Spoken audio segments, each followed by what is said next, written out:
اللهم إنا نجعلك في نحور أعدائنا ونعوذ بك من شرورهم. اللهم بدد شملهم وفرق جمعهم وشتت كلماتهم وزلزل أقدامهم وسلط عليهم كلبا من كلابك يا قهار يا جبار يا منتقم يا الله يا الله يا الله. بسم الله الرحمن الرحيم. يا أيها الذين آمنوا إذا لقيتم فئة فاثبتوا واذكروا الله كثيرا لعلكم تفلحون. وأطيعوا الله ورسوله ولا تنازعوا فتفشلوا وتذهب ريحكم واصبروا إن الله مع الصابرين. ولا تكونوا كالذين خرجوا من ديارهم بطرا ورئاء الناس ويصدون عن سبيل الله والله بما يعملون محيط. وإذ زين لهم الشيطان أعمالهم وقال لا غالب لكم اليوم من الناس وإني جار لكم فلما تراءت الفئتان نقص على عقبيه وقال إني بريء منكم إني أرى ما لا ترون إني أخاف الله والله شديد العقاب. إذ يقول المنافقون والذين في قلوبهم مرض غر هؤلاء دينهم ومن يتوكل على الله فإن الله عزيز حكيم. Sadaqallahul azim. Wahai orang-orang yang beriman, apabila kamu bertemu dengan suatu pasukan musuh, maka hendaklah kamu tetap teguh menghadapinya. Dan sebutlah serta ingatlah Allah dengan doa banyak-banyak supaya kamu berjaya mencapai kemenangan. Dan taatlah kamu kepada Allah dan Rasulnya. Dan janganlah kamu berbantah-bantahan. Kalau tidak, nescaya kamu menjadi lemah semangat dan hilang kekuatan kamu. Dan sabarlah menghadapi segala kesukaran dengan cekal hati. Sesungguhnya Allah beserta orang-orang yang sabar. Dan janganlah kamu menjadi seperti orang-orang yang keluar dari negerinya dengan berlagak sombong dan menunjuk kekuatan mereka kepada orang ramai kerana hendak meminta dipuji. Serta mereka pula menghalang manusia dari jalan Allah. Dan ingatlah Allah Maha meliputi pengetahuannya akan apa yang mereka kerjakan.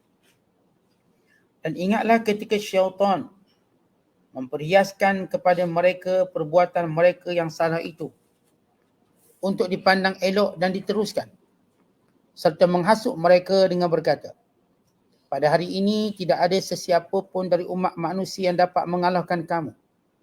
Dan sesungguhnya aku adalah pelindung dan penolong kamu.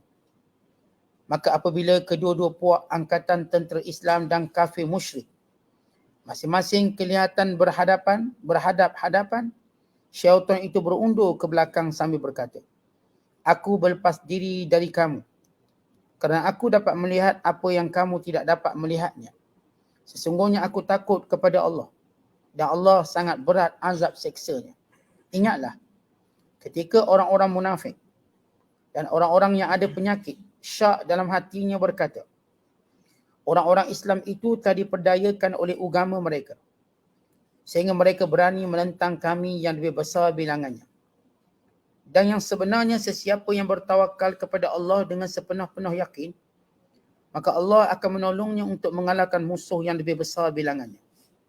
Kerana Allah Maha Kuasa lagi Maha Bijaksana. Masih lagi kita berada pada Suratul Anfal, surah yang ke-8, pada ayat 45 sehinggalah ayat 49. Pada juzuk yang ke-10. Ayat-ayat yang kita bacakan ini, Allah Ta'ala masih lagi menjelaskan tentang peperangan Badar. Satu peperangan yang ajaib. Satu peperangan yang epik. Satu peperangan yang menjadi kekuatan kepada umat Islam di seluruh dunia dalam menghadapi musuh.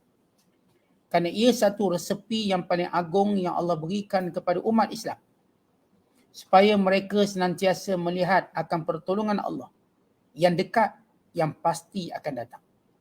Supaya mereka melihat bahawa musuh akan dikalahkan. Bukan dengan kalah yang biasa sebagaimana peperangan-peperangan yang dilalui oleh mana-mana bangsa. Tetapi kekalahan yang luar biasa. Dengan datangnya pertolongan Allah, penghinaan yang tidak mampu mereka terus, yang tidak mampu mereka baiki. Maka ayat-ayat yang kita bacakan ini menceritakan apakah yang patut dilakukan oleh orang Islam, oleh orang beriman waktu menghadapi musuh. Sama ada dalam peperangan Badar atau mana-mana peperangan atau mana-mana keadaan.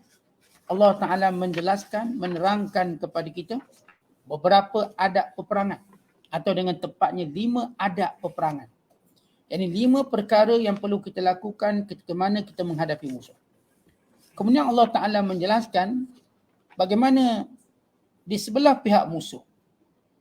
Di sebelah pihak musuh itu kekalahan-kekalahan serta tanda-tanda mereka ini akan dihina. Iaitu dengan datangnya pertolongan daripada syaitan. Syaitan ada 2 kelompok yang akan membantu orang-orang kafir ketika berperang dengan orang Islam. Bila 2 bantuan ini sampai, itu menandakan kekalahan mutlak mereka. Yang pertama, datang syaitan menolong mereka. Yang kedua, datang golongan munafik menolong mereka. Maksud munafik ialah orang-orang yang berada dalam keraguan. Mereka ini zahirnya menunjukkan Islam. Tetapi Allah Ta'ala nak menapis mereka keluar bila mereka mendapati umat Islam itu sedikit atau umat Islam itu tidak ada tanda-tanda hendak menang. Lalu mereka dengan cepat menzahirkan kekufuran yang sebenar dalam hati mereka. Maka kedua-dua golongan ini, syaitan dan juga munafik, akan dikecewakan, akan dihina. Bahkan mereka berada pada kedudukan yang paling rendah dalam mana-mana makhluk Allah Subhanahu Wa Taala. Kerana mereka memang bergantung bulat-bulat kepada orang kafir untuk mengalahkan Islam dan umat Islam. Tetapi akhirnya mereka digagalkan. Dan kita lihat bagaimana proses kegagalan ini berlaku. Bagaimana kegagalan ini terjadi kepada mereka pada zaman itu dan pada zaman seterusnya sehingga hari kiamat. Kerana benda ni, apa yang Allah sebut dalam Quran bukan sekadar kejadian hari itu. Bahkan ia adalah kejadian hari ini dan kejadian yang akan terus berlaku selama-lamanya. Prinsipnya tak akan berubah. Skripnya tak akan berubah. Mungkin watak-wataknya yang berbeza. Individu yang berbeza, zaman berbeza. Tetapi apa yang berlaku pada zaman baginda sallallahu alaihi wasallam akan berlaku pada zaman kita. Dan seterusnya. Maka kita lihat bagaimana Allah Ta'ala mengajak adab dalam peperangan atau beberapa perkara yang perlu dijaga kemas rapi oleh umat Islam. Allah berfirman, Ya ayyuhallazina amanu, wahai orang-orang beriman. Sebagaimana kita jelaskan, bila sebut saja wahai orang beriman, maka orang beriman kena mengetahui ada perintah yang penting yang Allah nak beritahu. Dan supaya orang beriman sentiasa yakin kepada Allah. Bila ia perintah dari Allah, ia satu kebaikan untuk mereka dunia dan akhirat. Dan Allah memanggilnya dengan lafaz yang patut dirasakan bertuah dan berbangga umat Islam. Wahai orang beriman. Sebab bagi kita manusia, tidak ada panggilan yang sehebat panggilan Allah Ta'ala pada kita. Kalau mak kita panggil, kita bangga. Kalau pemimpin panggil kita, kita bangga. Tapi tidak ada kebanggaan yang paling tinggi selain Allah memanggil kita. Dan tidak ada gelaran panggilan yang paling agung. Walaupun orang kita mungkin nak Datuk, Tan Sri, nak panggilan Tuan, Bosku, sekian-sekian. Panggilan yang paling agung yang Allah catat, rakamkan dalam Al-Quran, wahai orang yang beriman. Ia satu panggilan yang luar biasa hebat. Yang menunjukkan nilai kita yang paling tinggi mengatasi manusia lain. Kerana Allah menyebut dalam ayat yang lain, Yarfa'illahu alladhina amanu minkum. Allah akan terus mengangkat orang beriman di kalangan kamu. Orang beriman walau bagaimana keadaan dia akan terus diangkat oleh Allah Ta'ala dengan angkatan yang tinggi sampailah hari kiamat. Sekalipun dia tak berharta, dia tak berpangkat di dunia ini, tetapi mereka melalui proses diangkat dan diangkat sampailah pada hari kiamat kelak dimasukkan dalam syurga, masih lagi diangkat dan diangkat darjat dalam syurga kerana ia orang beriman. Maka inilah panggilan yang saya katakan kita patut bangga dengan maksud syukur pada Allah. Panggilan yang paling kita rindui, wahai orang yang beriman. Kan bila seorang itu beriman, dia ada suatu kemuliaan yang tidak boleh dicapai oleh mana-mana kelompok manusia lain. Allah berfirman, "Idza laqitum", bila mana kamu bertemu, fi'atan, satu kelompok, satu kumpulan musuh. Perkataan fi'atan di sini ialah kalau mereka ini datang dengan jumlah yang ramai, mereka datang dengan bersepakat, mereka datang dengan bersatu padu untuk menentang kamu, tak ada masalah. Idza laqitum, bila mana kamu bertemu fi'atan, kelompok yang bersatu padu di kalangan musuh, fathbutu, hendaklah kamu tetapkan pendirian kamu. Yang pertama Allah sebut fasbutu. Wadhkurullah, ingat Allah banyak-banyak. La'allakum tuflihun, semoga kamu menang. Dalam Al-Quran, bila kita sebut perkataan semoga, la'allakum, yang biasa disebut sebagai litaraji, sebagai satu harapan atau disebut possibility, kemungkinan, sebenarnya dalam Al-Quran memberi maksud tahqiq. Memang kamu akan berjaya. Memanglah dalam terjemahan literal kita, perkataan la'allakum, semoga kamu berjaya. Seolah-olah benda itu mungkin berjaya, mungkin tidak. Semoga. Bila awak buat macam ni, semoga awak. Berarti kita mengharapkan yang baik. Tapi mungkin berlaku sebaliknya. Tapi tidak dalam uslub Al-Quran. Dalam uslub Al-Quran, bila sebut la'allakum tuflihun, berarti kamu pasti akan berjaya. Kalau kamu ikut saja, tafuzun, kamu jaya. Kamu menang. Allah menggunakan perkataan aflah.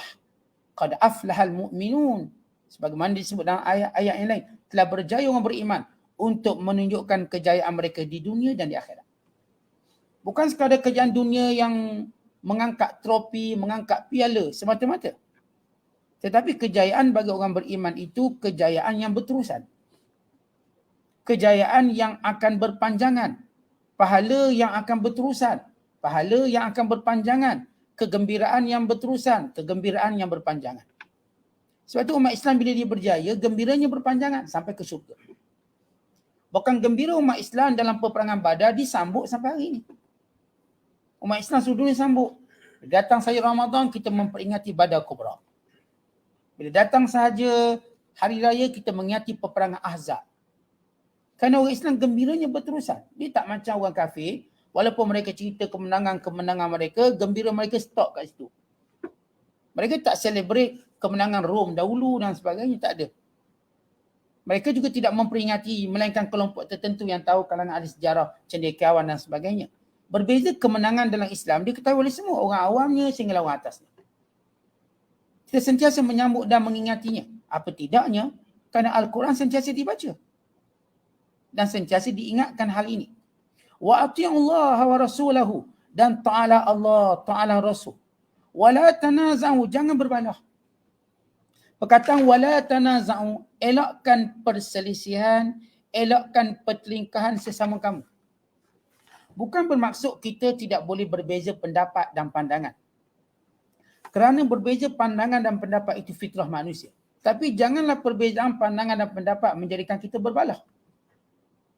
Kerana itu umat Islam disatukan dengan perbezaan pandangan dan pendapat. Kita tak disatukan dengan satu anggukan. Setuju? Setuju, bukan begitu. Kita diajar bersetuju dengan beradab. Ya, awak berpendapat macam ni, saya berpendapat macam ni. Lalu kita beradab untuk saling tidak tohmah antara satu sama lain, menghormatinya dan mencari kesepakatan melalui suara majoritinya, apa yang lebih aslahnya, tanpa perlu kita mengubah pandangan dan pendapat. Sebab itu kita kalau belajar fiqh, kita ada pandangan jumhur ulama, pandangan kebanyakan ulama, pandangan yang lebih rajih. Tanpa kita membuang pandangan lain, kita tak buang pandangan lain. Pandangan itu kekal sampai bila-bila. Untuk menunjukkan kesatuan umat Islam, dibina atas asas adat. Bukan dibina atas dasar setuju bulat-bulat. Maka ini tidak akan melahirkan umat yang kreativiti atau yang kreatif. Sebab kita cuma diajar setuju, angguk macam apa okey. Macam biawak je, angguk tak. Kita tidak diajar begitu. Kita diajar, ya, awak boleh tak setuju. Saya juga boleh berpandangan lain.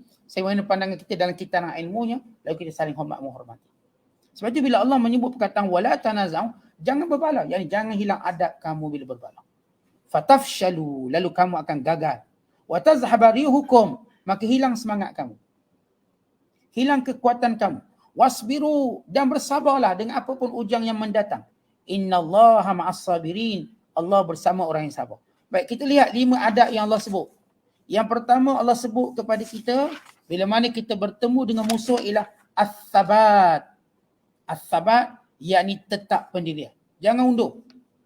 Jangan mundur. Terus, dalam hadis, Nabi SAW bersabda, Ya ayuhan nas, la tatamannau liqa'al adu, was'alullaha al-afiyata, fa'idha laqitumuhum fasbiru, wa'alamu annal jannata tahta zilalis suyuf. Wahai orang beriman, jangan bercita-cita nak jumpa musuh. Mintalah keselamatan daripada Allah. Tetapi bila mana kamu jumpa, maka sabar. Jangan lagi. Kalau jumpa, bersabar. Jangan lagi. Dan ketahuilah syurga itu di bawah kilatan pedang. Dan hadis yang lain, Nabi SAW menyatakan, La tatamannau liqa'al adu, was'alullaha al-afiyata, fa'idha laqitumuhum fathbutu, wadhkurullah. Fa'in sakhibu wasahu fa'alaikum bis-samt.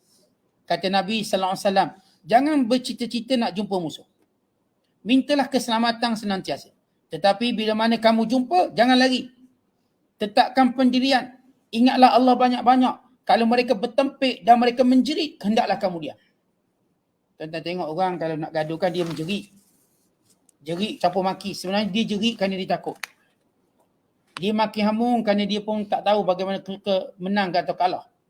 Orang beriman dia ajar, bila berhadapan dengan musuh yang sedang menjerit-jerit, jauh sekali kalau maki hamung, diam je. Fa'alaikum bis-samt. Nabi kata diam. Diam, tengok je dia. Biar dia jerit, diam. Kerana orang yang menjerit-jerit, akalnya sudah hilang. Kekuatannya bukan kekuatan yang ada connection dengan akal. Kekuatannya membabi buta. Kekuatannya membabi buta. Sebab kekuatan itu dibina dengan kekuatan akal, yakni perancangan. Dan menjadi sempurna dengan iman. Kekuatan dibina dengan iman, akal dan juga semangat. Kalau jenis kuat bodoh-bodoh macam tu, tak ada connection dengan akal, kita nak lawang singa, kita serbu je singa tu. Akhirnya kita menjadi makanan tengah hari singa. Tapi kita lawan singa. Ya, lawan singa, kuat.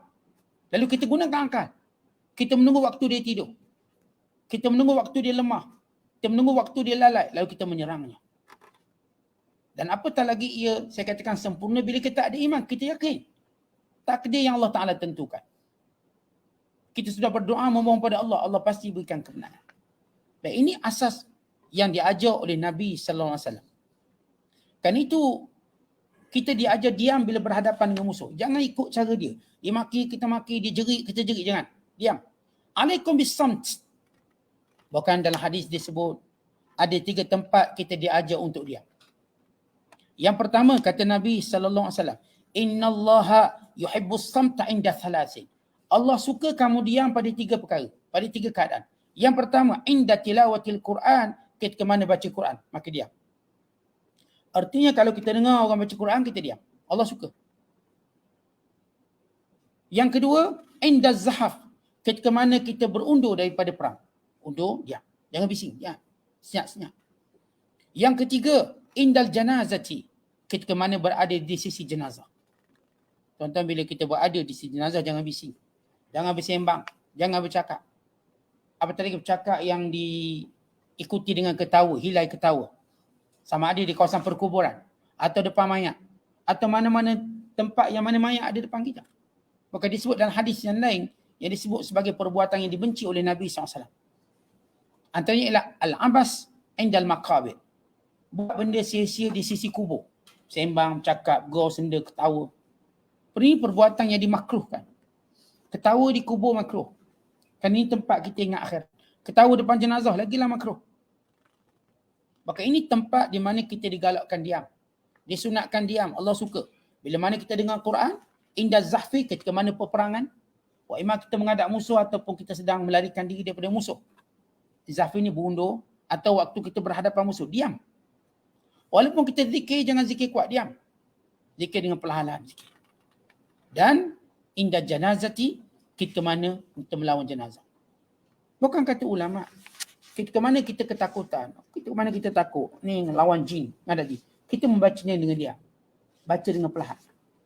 Tak perlu kita sebut Allahu la ilaha illa huwal hayyul qayyum. Nampak sangat desperate.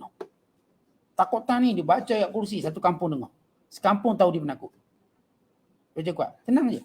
Allahu la ilaha illa. Jangan ikut cara filem tu. Filem tu dia tak tahu apa-apa. Bila mana kita berhadapan dengan ketakutan-ketakutan, andai kata tuan-tuan jalan dan sebagainya diganggu, baca dengan perlahan.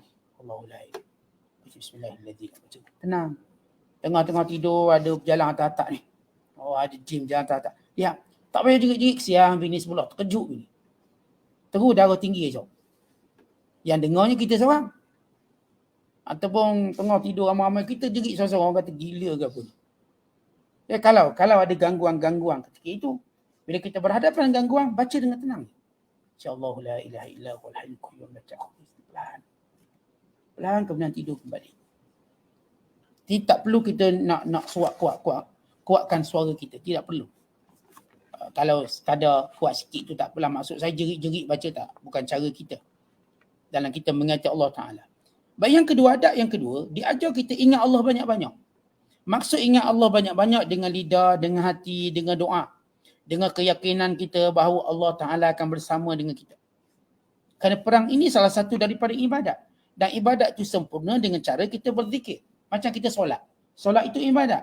Sepanjang kita solat, kita berzikir. Daripada Allahu Akbar kabira, dengan Fatihah, dengan surah, dengan Subhana Rabbiyal A'la, Subhana Rabbiyal Azim, Subhana Rabbiyal A'la. Seterusnya kita terus.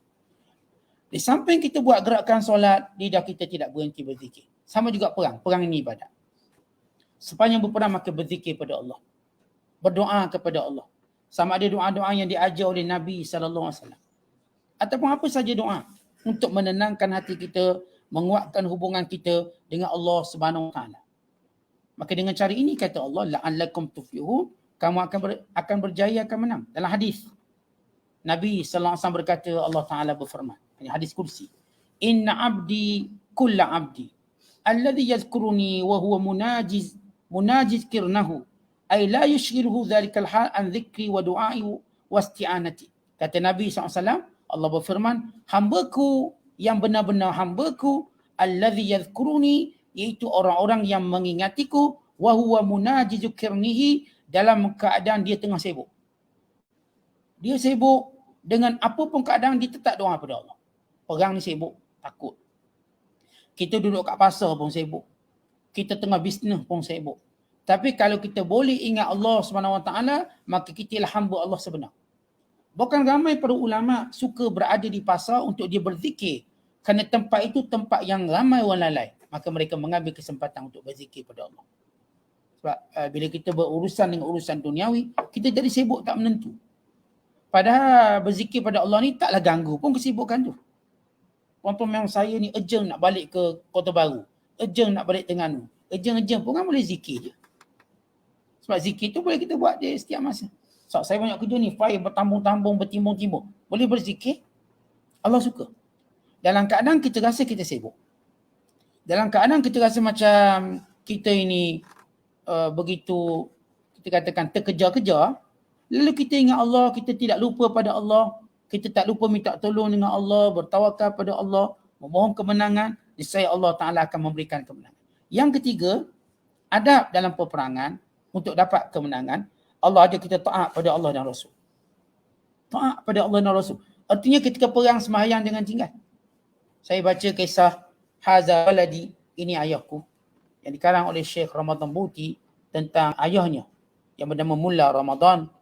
Dalam perang dunia, dia terlibat dalam perang dunia yang pertama. Iaitu ketika mana kerajaan Osmaniyah. Beliau menceritakan kenapa kerajaan Osmaniyah kalah dalam peperangan dunia pertama. Melawan Pakatan British atau Britain. Kenapa kalah? Kerana tentera-tenteranya tak sembahyang. Ketika itu tentera ataupun jumlah yang terkorban dalam kerajaan Islam Osmaniyah hampir 1 juta orang.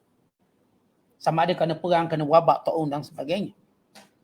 Dia menceritakan pengalamannya bila dia cuba solat. Ni ayah Ramadan Buti. Dia cuba solat, dia dihalang oleh seorang jeneral. Kenapa semayang? Kita tengah pegang sibuk. Lalu kata ayah dia, saya bukan kerja dengan awak. Saya ni tentera sukarela. Saya tidak tertakluk dengan undang-undang awak. Saya nak semayang. Saya tak ada dibayar gaji tak. Saya ni perang untuk pertahankan kerajaan Islam Osmania. Ini kekalahan pada tahun 1924. Kerana ramai tentera Islam yang tak semayang. Lalai betul. Pada zaman di mana pengaruh Mustafa Ataturk sekular mula masuk dalam dunia Islam. Itu tak benar. Bila orang Islam tidak mentaati Allah dan Rasul, maka itu adalah tanda-tanda kemenangan. Bahkan pernah diceritakan ketika mana nak jatuhnya kerajaan Andalusia. Kerajaan Kristian waktu itu menghantar SB untuk meninjau orang Islam. Maka tempat dia pergi dua. Yang pertama, dia pergi ke masjid, maka dia tengok ramai orang. Yang kedua, dia pergi tempat-tempat hiburan, dia tengok tak ada orang pergi. Bahkan payah nak dapati tempat hiburan. Maka dia pulang, dia berkata jangan serang, orang Islam kuat. Untuk tahun-tahun berikutnya, dia dihantar lagi ke Andalusia. Dan dia melihat masjid mula berkurangan orang. Tempat-tempat hiburan penuh dengan pemuda-pemuda. Maka dia berkata sekarang serang. Maka serang, kerajaan Andalusia pun jatuh. Demikian berlaku di Bosnia. Kata Bosnia jatuh ke tangan Serbia. Bila mana kelab-kelab malam dipenuhi dengan pemuda-pemuda Islam Bosnia. Dan mereka tidak lagi pandai sembahyang, bahkan mereka tidak sembahyang. Mereka tak sembahyang, tak pandai sembahyang. Hikmah. Sehingga berlaku peperangan di Bosnia pada era 90-an. Maka datang mujahidin-mujahidin yang mengaji Quran, yang mengajar solat, mereka kembali solat, mereka kembali memenuhi masjid. Yang akhirnya mereka mencapai kembali kemenangan mereka. Tetapi puncanya tak solat. Kan itu syarat taat pada Allah ini syarat yang utama dalam mendapat kemenangan. Kemudian Allah Ta'ala menyebut adab yang keempat, iaitu tidak berbalah. Berada pada satu saf tidak berbalah. Contoh bila umat Islam mula berbalah, maka itu tanda-tanda kekalahan. Yang saya sebutkan tadi berbalah, bukanlah kita lihat orang Islam dah banyak parti. Ni makna berbalah. Orang Islam banyak kelompok, ini mana berbalah. Tidak. Sebagaimana mereka pandai hormat menghormati, mereka tidak dianggap berbalah. Sebab naluri untuk berpuak-puak itu naluri biasa. Sebagaimana mereka jumpa satu solusi untuk mencari perdamaian, mencari suatu kesepakatan, mereka boleh menang. Tapi kalau mereka mula berlawan sesama mereka, mereka mula menganggap menghina orang Islam itu satu kefarduan untuk menang, mereka kalah. Sebagaimana kita orang Islam tidak menghina sesama kita. Walau kita mungkin berbeza pandangan dan pendapat, kita tidak menghina. Kemenangan masih berada di pihak kita. Tapi kalau kita mula menghina, mula memaki hamun, mula orang kafir menjadi tukang sorak dan bertepuk tangan atas perbalahan kita, maka tunggulah kejatuhan dan kekalahan. Sebab itu orang Islam tidak kalah kerana musuh kuat. Sejarah telah menunjukkan begitu. Orang Islam kalah kerana kita berpecah belah. Bukan berbeza pandangan dan pendapat. Itu saya katakan normal. Tuan-tuan pergi kedai makan pun order lain-lain. Order apa? Ni mi bandung ni, saya mi muak. Ini pula, ini nak mi rebus. Ini pula, ni nak mi kari. Ini nak mi soto. Ini nak berbeza. Kita okey. Kita boleh duduk satu meja. Bukan seorang je bayar. Walau makan berbeza-beza. Kalaulah dalam hal hawa nafsu kita berbeza pandangan, kita tak ada masalah pun. Okey. Apatah hal-hal yang berkait dengan agama, sebenarnya tak ada masalah apa-apa pun. Kita boleh duduk sekali, boleh berbincang, boleh tidak menghina antara satu sama lain. Sebab itu saya katakan bila orang Islam banyak kelompok, kalau kita hari ini sebut banyak parti, itu bukan tanda kita kalah. Selagi mana kita cari jalan kerjasama. Selagi mana kita pandai beradab, saling hormat menghormati. Dan mengetahui batasan kekhilafan kita, perbalahan kita. Tapi kalau kita mula tak cana itu semua, maka ia adalah menuju kehancuran. Allah Ta'ala menyebut, kamu bila mana berbalah, bila mana kamu berselisih, maka kamu akan gagal, kemudian kamu dah tak ada semangat. Contoh yang paling teruk pada itu, bila umat Islam tidak ada semangat untuk menang. Bila tak ada semangat nak menang, maka sebagian orang Islam meninggalkan medan peperangan. Kalau hari ini, umat Islam meninggalkan medan politik, tak naklah politik gaduh-gaduh, saya nak duduk kedai kopi je, maka itulah sebenarnya kekalahan yang mutlak kita. Sebab ada golongan-golongan yang kecewa. Anehnya orang kafir, walaupun kecewa, mereka tetap masuk dalam peperangan. Kita bimbang penyakit sebagai orang Islam, bila dah kecewa dengan apa yang berlaku perbalahan dan sebagainya, lalu mereka pun yang disebut oleh Allah Ta'ala dalam Al-Quran tentang penyakit yang akan menipu umat Islam, iaitu watadhhabari hukum, hilang semangat kamu. Hilang semangat kamu, hilang motivasi kamu. Yang ni yang kita tengok ramai umat Islam bersikap demikian. Mereka tak nak perang. Mereka tak nak terlibat dengan mana-mana politik. Tak nak. Saya nak duduk surau masjid je. Tak nak. Biarlah jadi apa. Dia tak tahu kesan buruknya pada umat Islam. Kalau kita merajuk-rajuk, kita masih lagi bersama beri sokongan biar umat Islam kuat, maka kita masih okey. Ini dia merajuk ni, dia letak senjata, itu bahaya. Dek mereka bosan dengan perbalahan. Sebab itu, kalangan pemimpin cuba elakkan perbalahan. Supaya orang bawahan marihing tadi tidak lemah semangat. Akhirnya mereka mengambil sikap ala mubalah, tak peduli. Bila orang Islam tidak peduli tentang kekuatan, maka musuh dengan cepat mencari kekuatan tadi. Kan itu negara Islam ataupun umat Islam, saya katakan sejarah tunjuk kita tak pernah kalah sebab kita jumlah, kerana masalah jumlah, masalah itu dan ini, ia lebih pada masalah perpecahan kita, perbalahan kita. Dan ada golongan yang mengajuk, yang tidak mahu bersama untuk menegakkan agama Allah. Kemudian Allah Subhanahu Wa Taala menceritakan serta menyebut tentang 5 adab yang utama. Allah sebut yang kelima, wasbiru, dan bersabarlah dengan sabar yang sungguh-sungguh. Kata sabar di sini atas segala ujian, atas segala fitnah, atas segala kekuatan musuh, senjata musuh, maka sabar. Setengah ulama kata maksud sabar di sini hendaklah berani. Berani waktu itu. Waktu perang tu kena tunjuk berani. Sabrus sa'ah. Sabar walau ketika itu. Wallahu ma'as sabirin. Kerana bila seorang itu berani, maka Allah berikan pertolongan pada dia. Bila dia penakut, tak ada pertolongan Allah. Pertolongan Allah beri pada orang yang ada jiwa berani. Jiwa berani maka datang pertolongan. Yang penakut tak datang. Kerana itu umat Islam diajar berani. Walau jumlah sikit, walaupun persiapan kurang, tapi kena berani. Tak apa. Saya hari ni, iman saya mati syahid atau saya menang membawa kemuliaan. Dua je. Iman nasr wa iman syahadah. Sama ada saya mati syahid atau saya menang. Ungkapan ini ungkapan orang berani. Sebab kita akan kata dua. Sama ada saya mati syahid mulia, atau saya hidup bawa kemenangan. Saya tak akan hidup dengan bawa kehinaan, kekalahan, tidak. Lebih baik saya mati daripada saya hidup dalam kehinaan. Maka ini kita katakan slogan umat Islam yang berani. Keberanian itu tadilah menyebabkan datangnya pertolongan Allah.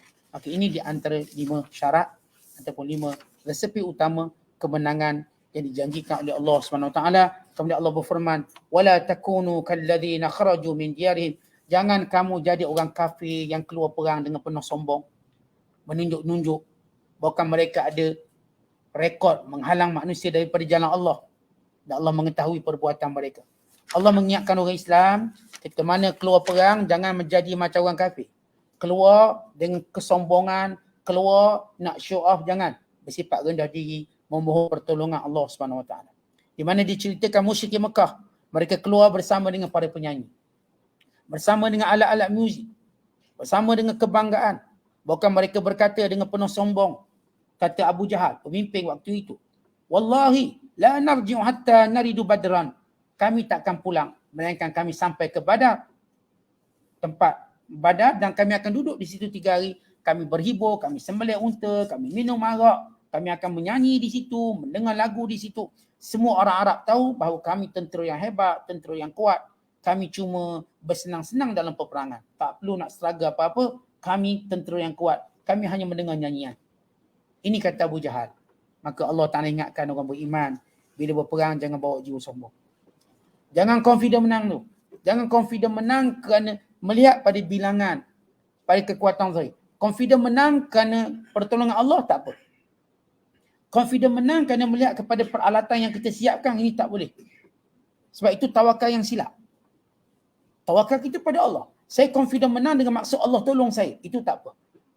Maka saya memenuhi segala kehendak Allah SWT. Tapi confident menang kerana kita melihat peralatan yang kita sediakan, maka ini bahaya. Kerana kita diajar bertawakal kepada Allah. Kita melihat ini sebab untuk menang, bukan hakikat untuk menang. Wallahu a'lam bishawab. Assalamualaikum.